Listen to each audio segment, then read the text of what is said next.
चुपके से मायरा ने गीतांजलि के लिखवाए हुए कार्ड को बदल दिया, जिसे पढ़कर अरमान पूरी तरह से इमोशनल हो गया। जी हाँ दोस्तों, पॉपुलर टीवी सीरियल ये रिश्ता क्या कहलाता है का अपकमिंग ट्रैक अब धमाकेदार होने वाला है और इसमें आपको देखने को मिलेगा इमोशन, ड्रामा और बड़े बड़े ट्विस्ट। कहानी की शुरुआत होती है गीतांजलि से, जो हर कदम पर अभीरा को नीचा दिखाने की कोशिश करती है। वह बार बार अभीरा को ताना देती है और उसे यह एहसास कराती रहती है कि अब अरमान उसका हो चुका है और वह अरमान की पत्नी है। हर बार गीतांजलि की बातें सुनकर अभीरा का दिल टूट जाता है, लेकिन वह चुपचाप सब सहन करती है क्योंकि उसकी नज़र में अरमान की खुशी सबसे ऊपर है। लेकिन दोस्तों, यहीं पर कहानी में एंट्री होती है प्यारी सी मायरा की, जो अपनी मासूमियत में बहुत बड़ा कदम उठाने वाली है। मायरा देखती है कि कैसे उसकी माँ अभीरा बार बार अपमानित होती है और कैसे गीतांजलि हर मौके पर उसे नीचे गिराने की कोशिश करती है। मायरा ये सब देखकर सोचती है कि अगर उसे अपने मम्मी पापा को फिर से एक करना है और अपनी फैमिली को कंप्लीट करना है तो अब उसे ही कुछ बड़ा करना पड़ेगा। इसके बाद आने वाला ट्रैक और भी इमोशनल होने वाला है, जब गीतांजलि अभीरा को बुलाती है और कहती है कि उसे अपने पति अरमान के लिए एक कार्ड लिखवाना है। लेकिन वह कार्ड कोई और नहीं बल्कि अभीरा ही लिखेगी।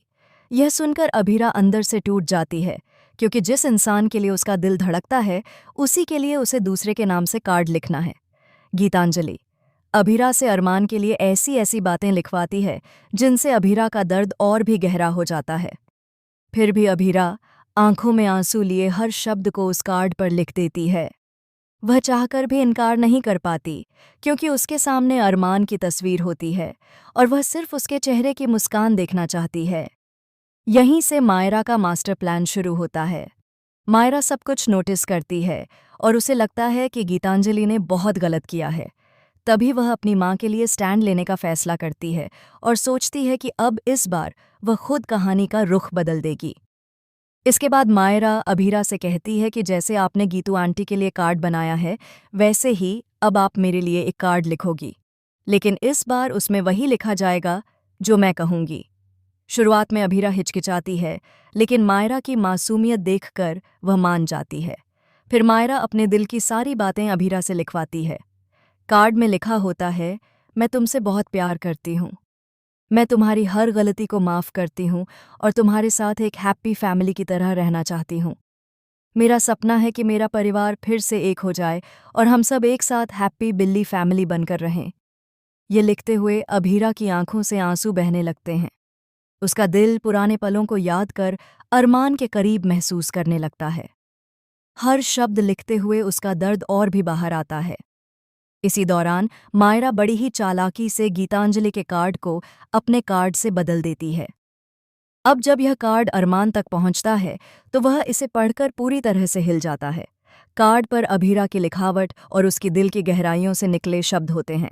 अरमान कार्ड को पढ़ते पढ़ते अपनी पुरानी यादों में खो जाता है और उन लम्हों को याद करता है जो उसने अभीरा के साथ बिताए थे। दोस्तों, यहीं पर आता है सबसे बड़ा ट्विस्ट। अरमान इस कार्ड को पढ़ने के बाद एक बड़ा फैसला लेने वाला है। अब देखना यह होगा कि अरमान अपने दिल की सुनकर क्या फैसला करता है। क्या वह मायरा की मासूम चाल में फंसकर अपने दिल की सच्चाई को पहचान लेगा, या फिर गीतांजलि कोई नया नाटक करके सब कुछ फिर से अपने हाथ में ले लेगी? आगे का ट्रैक अब और भी इंटरेस्टिंग होने वाला है, क्योंकि अरमान, अभीरा और गीतांजलि की इस कहानी में मायरा ने एक नई शुरुआत कर दी है। तो दोस्तों, तैयार रहिए इस धमाकेदार ड्रामे के लिए। तो दोस्तों, अब देखना बेहद मज़ेदार होगा कि अरमान का यह फैसला किसकी ज़िंदगी बदल देगा और क्या मायरा सच में अपनी फैमिली को कंप्लीट करने में कामयाब हो पाएगी। तो आगे की अपडेट्स के लिए वीडियो को लाइक और चैनल को सब्सक्राइब करना बिल्कुल न भूलें। धन्यवाद।